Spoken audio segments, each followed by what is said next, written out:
A holy man was having a conversation with the Lord one day and said, "Lord, I would like to know what heaven and hell are like." The Lord led the holy man to two doors. He opened one of the doors, and the holy man looked in. In the middle of the room was a large round table. In the middle of the table was a large pot of stew which smelled delicious and made the holy man's mouth water. But the people sitting around the table were thin and sickly. They appeared to be famished. They were holding spoons with very long handles that were strapped to their arms, and each found it possible to reach into the pot of stew and take a spoonful.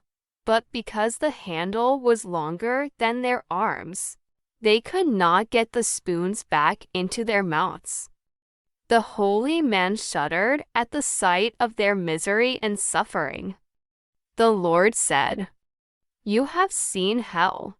They then went to the next room and opened the door.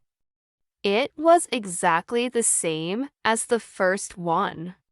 There was the large round table with the large pot of stew which made the holy man's mouth water.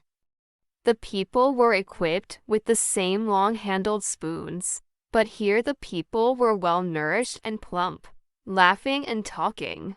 The holy man said, "I don't understand." "It is simple," said the Lord. "In this place the people have learned to feed one another." The holy man stood in awe as the realization dawned upon him. In this room, the people were not consumed by their own selfish desires.